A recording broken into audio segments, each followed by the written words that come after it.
Bonjour et bienvenue à Passage pour ce deuxième épisode qui aborde les différents aspects des essais en mer. Il a d'ailleurs été enregistré tout juste après avoir réalisé 5 journées d'essais dans le fjord du Saguenay. À bord se trouvaient environ 40 scientifiques. C'est assez exceptionnel d'avoir autant de personnes pour venir tester les équipements. Habituellement, ces essais sont plutôt pour l'équipe technique d'Amundsen Science et permettent de tester le bon fonctionnement des instruments scientifiques installés à bord du navire avant chaque expédition. J'étais aussi de la partie pour en apprendre un petit peu plus sur les opérations de notre instrument phare, la CTD Rosette, pour photographier les activités à bord et les paysages magnifiques du fjord, ainsi que pour enregistrer cet épisode du podcast Passage. Voici donc une discussion sur les essais en mer avec mes collègues à bord du NGCC Amundsen, enregistrée en juin dernier. Bonne écoute!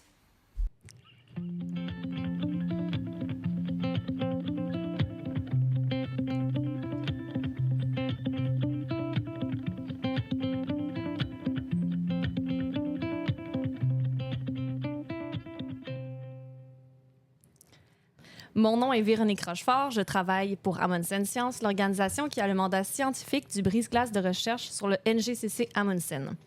À côté de moi se trouvent mes collègues Alexandre Forêt, directeur exécutif. Bonjour Alexandre. Bonjour Véronique. Fatma Difala, coordonnatrice logistique, administratif et communication. Bonjour allô. Fatma. Bonjour. Allô. Et une invitée toute droit sortie de l'Université Laval, Myriam Thériault. Bonjour. Allô. Avant d'entrer plus spécifiquement dans notre sujet du jour, pourriez-vous me décrire chacun brièvement quels étaient vos rôles pendant les essais en mer? Est-ce que vous avez travaillé ensemble? Est-ce que vous avez partagé certaines tâches? Ou c'était plutôt du travail en silo? On pourrait commencer par toi, Alexandre. Oui, alors moi j'étais chef de mission pendant les essais en mer, donc en tant que directeur général d'Amundsen Science, c'est un peu mon rôle là, de chapeauter, si on veut, les essais en mer. Évidemment, j'avais des co-chefs avec moi parce que j'ai des bras droits vraiment très précieux autour de moi, comme Anissa, puis Amélie, puis Fatma aussi, par extension, donc qui était à la Rosette. Donc on travaille vraiment ensemble dans une même équipe, là, mais je peux dire que j'étais le coordonnateur en chef.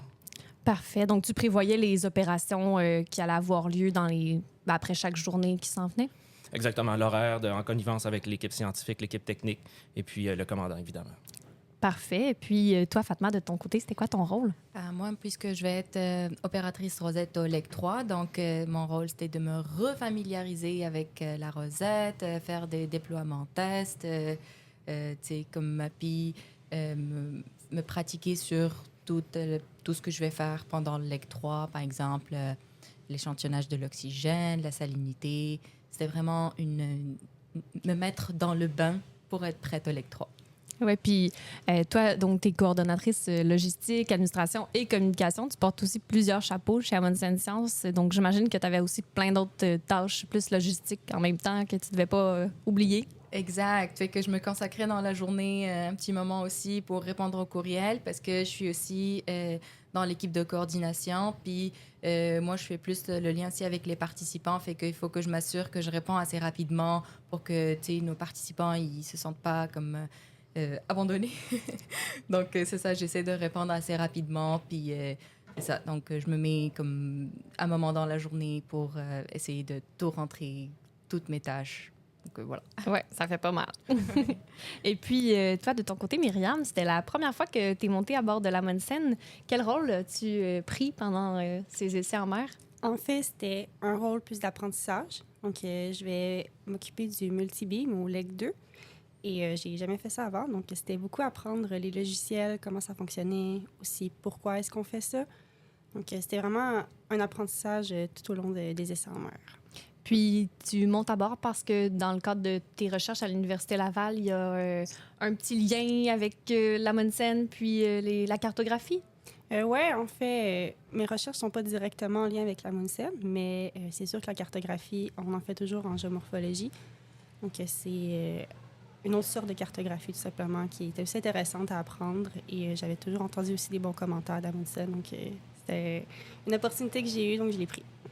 Parfait, oui. On a beaucoup d'étudiants comme toi qui montent à bord de l'Amundsen. Puis, Fatma, je pense pas que tu étais montée en tant qu'étudiante. Oui? Oui, Ah oui, OK, oui. bon. J'étais montée en 2018 et 2019 en tant qu'étudiante. Puis j'étais aussi là pendant la mission hivernale de, je pense, 2018 2018 ou 2019, je me souviens plus, mais j'étais montée minimum 3 fois en tant qu'étudiante.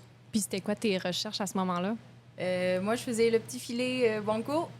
J'étudiais les dinoflagellés, fait que c'est ça. Moi, je faisais le petit filet, puis j'aidais aussi les équipes dans le carottage, dans les box scores. Je prenais des push scores aussi pour l'équipe de géologie, donc c'était ça. Encore plusieurs chapeaux, à C'est ce que ça. je vois. Puis toi aussi, Alex, t'es embarqué sur la Munson pour la première fois comme étudiant? Oui, en fait, j'étais sur le point de commencer ma maîtrise. C'était en janvier 2004. On était en fait, le navire était enchâssé dans la glace pour le grand programme Canadian Arctic Shelf Exchange Study. Donc, le navire avait quitté Québec en septembre 2003 pour passer toute l'année en mer de Beaufort. Et puis, moi, j'ai eu la chance, en étant dans le laboratoire de Lou Fortier à l'époque, de m'insérer comme ça dans un leg d'hiver, alors que mon projet de thèse était plus sur les données qu'on allait récolter pendant l'été. Et donc, ça m'a permis de rencontrer pour la première fois Luc, maintenant notre senior dans l'équipe. On a fait de la motoneige ensemble, on a installé des camps de glace au large du navire, on a échantillonné le plancton, les larves de morue arctique. C'est vraiment une expérience qui a transformé ma vie. Ah ouais, puis est-ce que tu étais là lors des premiers essais en mer? Les premiers essais en mer, non, parce que en fait, c'est une pratique qui est arrivée au début des années 2010 avec Amundsen Science. En fait, à l'époque, c'était ArcticNet qui faisait la gestion du navire. Et puis, pendant ces années-là, moi, je travaillais ailleurs, en fait. Et puis, les essais en mer ont été mis sur pied par mon prédécesseur, Keith Lévesque. Et donc, c'était vraiment pour s'assurer que tous les équipements fonctionnaient bien avant le départ, ce qui n'était pas le cas avant. Souvent, le navire partait, les équipements étaient réparés ou installés au fur et à mesure que le navire allait vers le nord. C'était pas vraiment une très bonne pratique, évidemment. On arrivait dans le nord et puis des fois, il fallait faire plus de réparations que d'opérations. Oui, puis avant, dans les premières années, là, si je ne me trompe pas, les expéditions ils étaient assez longues. Là. C'était plus que 4 mois en mer. Ben, effectivement, c'est surtout qu'il y a eu dans les premières années de la Munson 2 hivernages complets. Donc en 2003-2004 puis en 2007-2008, des expéditions qui ont duré plus de 12 mois. Donc ces années-ci, on a moins cette opportunité, tout simplement parce que c'est une conjoncture entre le financement, aussi la disponibilité du navire, les projets aussi qui ont changé un petit peu. On a moins besoin de faire de si grandes expéditions, mais ça continue encore pour plusieurs années. Puis, peut-être si on revient un peu aux essais en mer, là, c'est qui, comme scientifique, qui peut embarquer ou est-ce que c'est pas du tout de scientifiques qui embarquent pendant les essais en mer? Ben, en fait, principalement, ça va être notre équipe d'Amundsen Science, l'équipe technique qui, elle va s'assurer du bon fonctionnement de tous les systèmes qu'on a à bord. En plus, notre équipe logistique qui, elle, se transforme qui ont aussi d'autres tâches lorsqu'elles sont en mer. Puis après, on peut avoir aussi d'autres demandes de scientifiques, par exemple, de l'équipe de filet qu'ils vont se former, puis qui n'ont jamais travaillé ensemble, qui n'ont jamais fait ça. Fait qu'ils en profitent aussi pour les essais en mer pour se former. Aussi, on embarque des stagiaires comme Myriam, comme d'autres qui vont aussi aller pendant les legs, fait qu'il faut qu'ils soient formés. Donc, tu sais, ça peut être des scientifiques, notre équipe, selon la demande, puis ce qu'on en a besoin, en fait. C'est assez variable par année en fonction de ce qui va venir dans le plan d'expédition, c'est ça? Exact. Ouais. Alex, je sais pas si tu peux rajouter quelque chose. Ben, en fait, ce qui était unique un peu cette année, c'est qu'on avait un contingent beaucoup plus large qu'à l'habitude. Les participants des essais en mer, c'est essentiellement l'équipe technique d'Amundsen Science. À l'époque, c'était ArcticNet. Maintenant, c'est Amundsen Science. Et donc, c'est greffé cette année beaucoup plus de personnel scientifique, dont des étudiants, des groupes complets de scientifiques. On avait même des chercheurs avec nous. Donc, ça demandait une coordination un petit peu plus complexe, là, parce que d'habitude, on se concentre essentiellement sur nos gros morceaux d'équipement, le ROV, la CT des Rosettes. Je me rappelle pas la fois où on a fait des filets à plancton, par exemple, pendant les essais en mer, alors que ça a été un gros focus cette année pour, en fait, faire la formation de nouvelles personnes qui allaient être en mer cet été pour faire ces opérations. Donc, c'était vraiment nouveau, c'était un peu différent de l'habitude. Ça faisait un peu comme la même ambiance, finalement, que pendant les expéditions, d'avoir autant de scientifiques à bord, là. Exact. Et de là que ça a été un peu... En fait, c'est une gestion qui est des fois un peu difficile parce que quand on est scientifique ou étudiant, on arrive en mer et puis là, on pense tout de suite à notre projet de recherche. C'est ça qui est le plus important, nos objectifs, faire nos échantillons. Alors que l'objectif général des essais en mer n'est pas de faire de la science, mais bien de tester et de faire en sorte que nos équipements fonctionnent. Donc, il faut un peu comme descendre les attentes et puis se concentrer sur la technique, les opérations. Est-ce que ça fonctionne bien? Faisons des opérations pour vraiment tester le personnel, faire en sorte que les gens de la garde côtière aussi, qui sont des nouveaux, qui sont jamais venus à bord, connaissent pour la première fois qu'est-ce qu'une CT des Rosettes, qu'est-ce qu'un carottier à boîte, qu'est-ce qu'un sous-marin téléguidé. Donc, ces gens-là, ils arrivent et ils sont un peu jetés dans la jungle, là, si on veut. Oui. Alors, donc, il faut prendre le temps de les mettre à niveau. C'est quelque chose qui est pour moi qui est très, très important. Ben, surtout qu'on part quand même assez longtemps, donc c'est important que tout le monde soit formé puis sache à quoi s'attendre après ça. Exact. Hein. Puis, ben, on les fait depuis quelques années dans le fjord du Saguenay. Pourquoi? Savez-vous? Est-ce qu'il y a quelque chose de particulier dans le fort du Saguenay? Bien, historiquement, les essais en mer se faisaient en deux portions, si on veut. Il y avait dans l'estuaire du Saint-Laurent, au large de Rimouski, et puis il y avait une deuxième portion dans le Saguenay. Donc, l'idée avec ces deux portions, c'était à la fois d'être dans des conditions très calmes, dans le cœur du fjord du Saguenay, où est-ce que même s'il y a du vent assez élevé, vent haineux, ben là, nous, on n'aura pas de problème à déployer nos équipements. On ne se battra pas contre les conditions environnementales. On va vraiment tester les équipements puis se concentrer sur les aspects de sécurité. Dans l'estuaire, ça offre des conditions différentes. Donc, ça permet de tester les instruments dans des conditions plus difficiles, comme réelles. Mais depuis quelques années, on a tendance à ne plus faire ça parce que souvent, on perdait du temps pendant les essais en mer à se battre contre les éléments, alors que ce qu'on veut, c'est vraiment faire en sorte que toute la séquence d'opérations, la série d'instruments soit prêt pour l'Arctique. Parce que, bien évidemment, quand on arrive dans le Nord, il n'y a pas de quincaillerie, il n'y a pas de centre commercial pour aller chercher des pièces. C'est difficile de faire de l'entretien si on n'a pas tout testé d'abord et avant tout. Ah oui. Puis, mais je comprends que les essais en mer, c'est vraiment avant tout pour tester, mais j'imagine qu'on a quand même récolté des données dans le fjord du Saguenay, ben, comme je pense avec le multibeam, là, vous avez récolté quelques données. Oui, on a commencé un peu à faire fonctionner le multibeam et aussi le sub-bottom pour vraiment les tester. Ce qui était bien aussi parce qu'on a eu quelques petits problèmes, donc vérifier que tout allait bien. Mais dans le fjord du Saguenay, c'est déjà un endroit qui est quand même très bien mappé aussi, donc c'est pas ce qui était le plus important, mais c'était quand même intéressant pour moi justement de voir comment ça fonctionnait, de voir la série des étapes là, pour faire fonctionner le multibeam correctement après. Il faut mentionner aussi qu'on a installé maintenant un multibeam, là, un multifaisceau, un sonar multifaisceau, sur notre barge, qui est comme un petit navire qui est adjacent à l'Amundsen, donc qui peut être déployé. Et puis là, peut aller vraiment dans les régions côtières très peu profondes. Donc, pendant les essais en mer, on a mis cette embarcation-là à l'eau. On a pu aller... Il y a des gens qui sont passés presque une journée complète à l'extérieur du navire pour pouvoir tester le sonar multifaisceau et puis tout l'équipement électronique, informatique qui est associé à ça sur la barge. Parce que l'objectif pendant la mission Arctique, c'est de déployer cette barge dans des fjords qui sont très peu cartographiés. Alors là, les objectifs scientifiques sont au rendez-vous. Dans les essais, on s'assure que l'instrument fonctionne. Oui, OK, parfait. Super. Puis bon, là, on a déjà parlé un peu de qui embarque, du déroulement.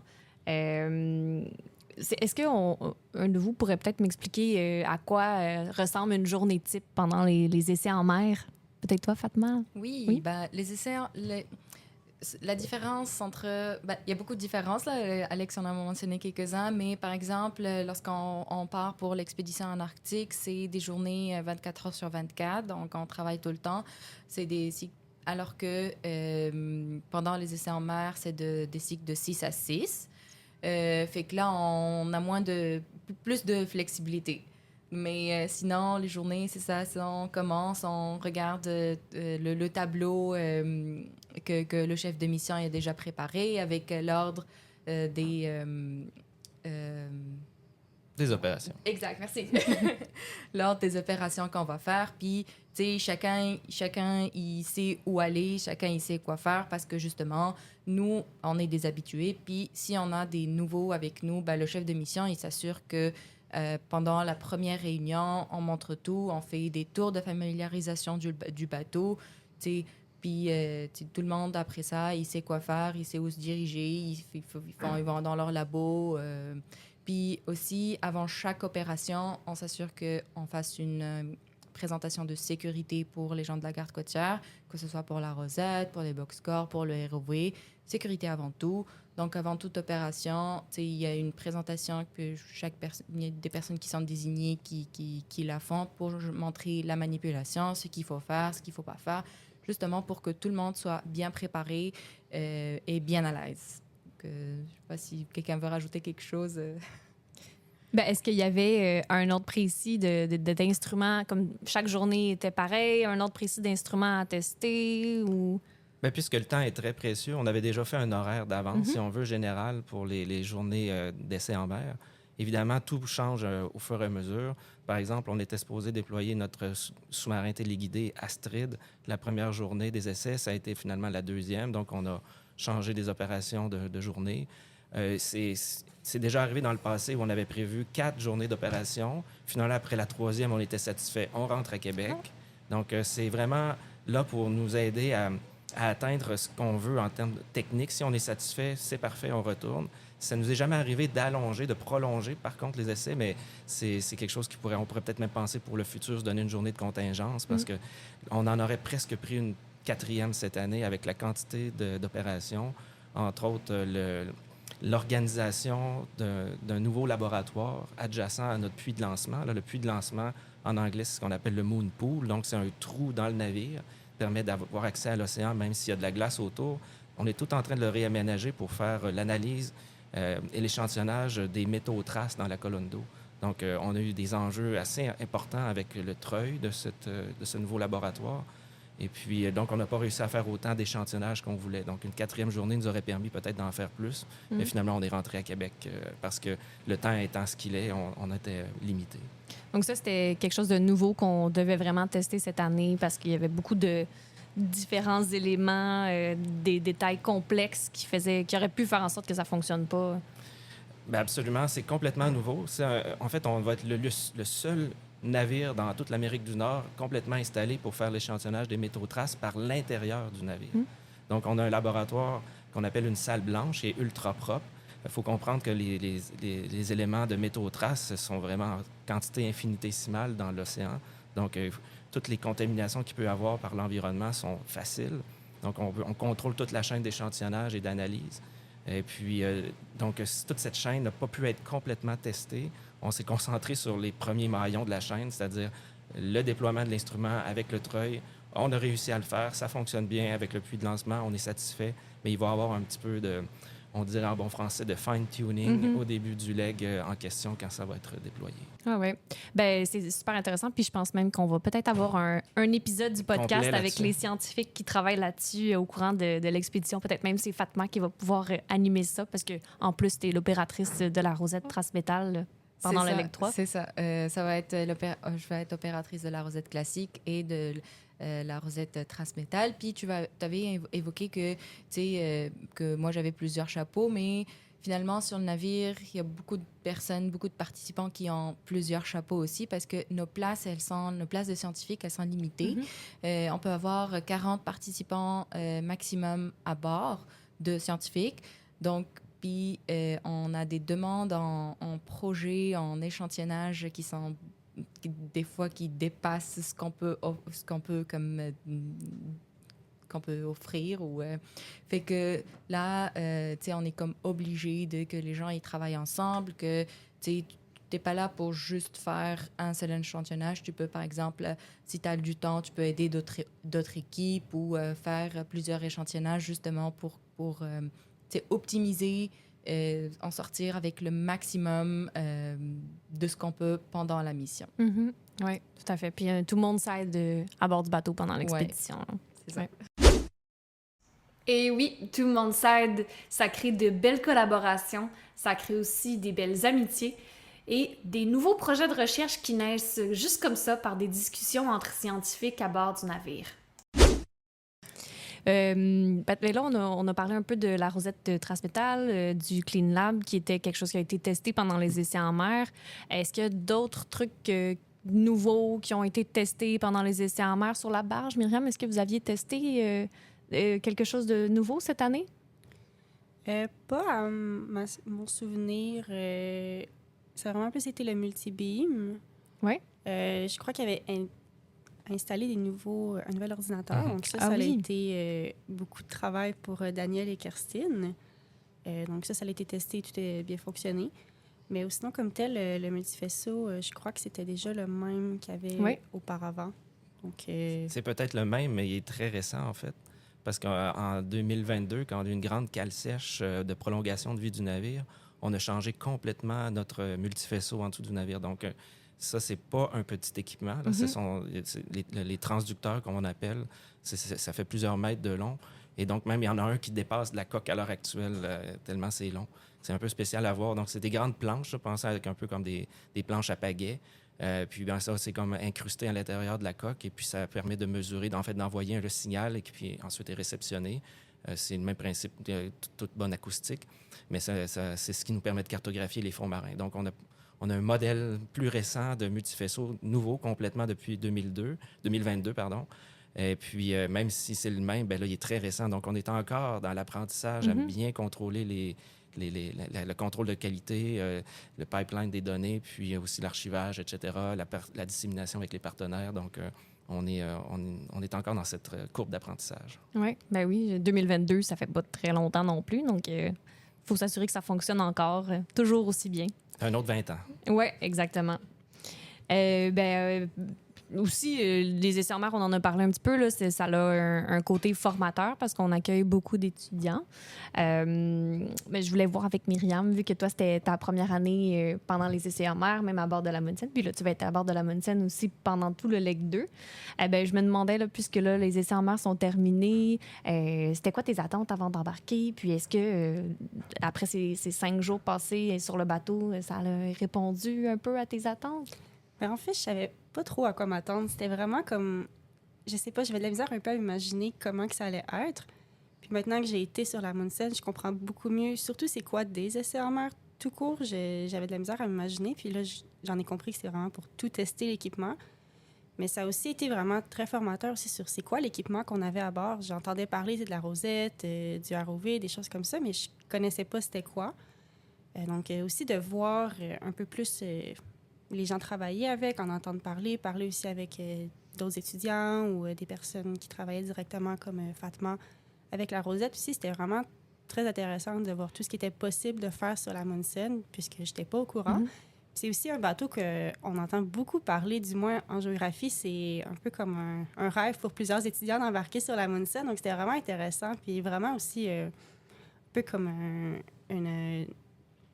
Je trouve pas le mot, là, mais pas honorée un peu d'être sur le bateau, mais juste je me sentais très... Privilégiée. Privilégiée, c'est ça, exactement. Privilégiée de pouvoir être aussi dans les essais en mer, de rencontrer d'autres personnes qui font d'autres choses aussi. C'était vraiment très intéressant. Puis maintenant que je sais un peu plus c'est quoi, ben c'est beaucoup plus facile aussi de me préparer pour le Leg 2, puisque ça reste que c'est une autre sorte de vie. Sur un bateau, on ne sait pas trop à quoi s'attendre, puis... C'est juste préparer les bagages avant de partir. J'écrivais aux gens du laboratoire, par exemple à Alexis, à Kirsten, je disais qu'est-ce que j'apporte? J'ai aucune idée qu'est-ce qu'il faut que je fasse. Donc maintenant, avec les essais en mer, ça l'aide vraiment beaucoup là, pour se préparer pour le Leg 2. Ouais, si tu oublies quelque chose pour 5 jours, c'est pas si mal, mais pour 28 jours, c'est un peu plus difficile. Oui, exactement. Ben, c'est ça, pour les essais en mer, on se rend compte à quoi servent les essais en mer. Oui. Ouais. Pour vrai, là, tu sais, t'entends un essai en mer, OK, bon, si quelqu'un il est pas familier, il comprend pas trop pourquoi, mais lorsqu'on vient, puis on teste, puis ça marche pas, on dit « Ah, on a bien fait de tester », puis là, on répare, puis là, on part pour la mission en Arctique confiant de nos équipements, puis de nos opérateurs, puis de notre équipe, de l'équipe qui est avec nous, de la garde côtière. Oui, très, très pratique. C'est assez unique, ce modèle, en fait, parce que habituellement, un navire de recherche classique va partir de son port d'attache, aller faire sa mission, faire quelques semaines en mer et revenir à son port d'attache. Avec la Munsen, on quitte pour plusieurs mois. Donc, c'est une grande expédition qui est un assemblage, en fait, de plusieurs programmes qui se succèdent dans le temps. Et les essais en mer permettent, en fait, d'être certain que tous ces programmes-là vont être efficaces, productifs sur le terrain, parce qu'évidemment, on ne peut pas revenir au port d'attache alors qu'on est dans le très haut Arctique, au 82e parallèle, par exemple. Il n'y a rien. Ouais, ouais. Donc, il faut être vraiment autonome complètement. Oui, puis on fait des changements d'équipage. On ne revient pas jusqu'à Québec, on les fait un peu partout au nord. Exact. Ouais. Donc, à chaque 28 jours, à l'époque, c'était 42 jours. Moi, vous m'avez fait parler tantôt quand j'avais embarqué. C'était un segment de 42 jours. Puis en plus, je m'étais fait appeler à mi-leg pour me demander de rester un autre 6 semaines. Donc, mon premier séjour à bord de la Munson était de 3 mois. Puis au total, pendant l'année, j'en ai fait 6. Donc, ça a été vraiment un grand changement. Mais pour revenir au changement d'équipage dans le Nord, eh bien évidemment, oui, à partir de communautés inuites, il faut que l'avion qu'on a lise de Québec puisse atterrir avec les 80 personnes qui viennent changer, en fait, toutes les 80 personnes qui sont à bord, donc moitié-moitié, 40 personnes du corps navigant, donc de la Garde côtière canadienne, et 40 scientifiques. Donc, on peut amener un peu de pièces, des fois, pour réparer quelque chose, mais c'est vraiment limité. Mm-hmm. On préfère amener des fruits frais puis du maïs, là, quand c'est la fin de l'été en particulier. Oui, tout à fait. J'ai une dernière question pour vous trois. Puis, puisque je l'avais posée aux personnes qui étaient invitées au premier podcast, j'aurais aimé ça vous entendre aussi là-dessus. En fait, je leur ai demandé en 3 mots comment ils décriraient la Munson. Pourquoi ils aiment autant la Munson? Est-ce qu'il y a quelqu'un qui voudrait se lancer? En 3 mots? Oui, en 3 mots. Si t'es capable. Plateforme de recherche internationale. Pour moi, la Munson, c'est ce qu'on dit depuis le début, c'est une plateforme scientifique de recherche nationale, mais avec un mandat international. On s'en rend pas compte quand on est au Canada, au Québec, mais la visibilité qu'on a sur la planète avec cette plateforme, et qui maintenant a été repris, on se fait appeler par des collègues à l'international. Comment vous avez fait votre puits de lancement? Nous, on veut faire des missions. Comment vous réussissez à faire de la logistique de tout ça? Comment on peut avoir accès à l'Arctique canadien? C'est quoi les permis? Etc., etc. Donc, on est vraiment... en fait, c'est pas pour rien qu'on est sur le 50 $. Je me fais une petite fleur, mais en même temps, c'est une reconnaissance nationale avec un mandat international. Parfait, c'est bien dit. Moi, je peux rajouter que c'est une expérience unique aussi. Tu viens à bord, après, quand tu rentres chez toi, tu as un bagage scientifique riche, puis tu as aussi rencontré des gens, ça crée des liens, ça crée des amitiés, ça crée aussi des opportunités par exemple, si tu fais une maîtrise, tu peux avoir une opportunité d'un doctorat, ou si tu cherches un job, tu peux rencontrer d'autres chercheurs, d'autres PI, d'autres gens. Puis c'est vraiment un beau réseau fait que tu sors riche en expérience. Super. Oui, en fait, je pense que vous avez déjà dit un peu ce que j'avais en tête. C'était beaucoup justement la recherche, les rencontres et la coopération. Moi, c'est ce que j'ai beaucoup remarqué par les essais en mer. C'est vraiment... c'est pas juste un bateau de recherche. Il y a plusieurs autres choses autour. Super. Merci à vous trois d'avoir été ici pour cet épisode. Je rappelle à tout le monde qui nous écoute qu'on enregistre ça sur le bateau Amundsen. Alors, ça se peut qu'il y ait des petits bruits en arrière, des all-calls. Il y a toujours des gens qui sont en train de travailler sur ce bateau. D'ailleurs, Myriam, tu vas pouvoir expérimenter ce rythme de travail très bientôt alors que tu embarques sur le Leg 2 en tant qu'opératrice multibeam et en tant qu'animatrice de l'épisode 3 du podcast Passage. On a très hâte d'entendre ça. Alors voilà, donc merci beaucoup. Merci. Salut.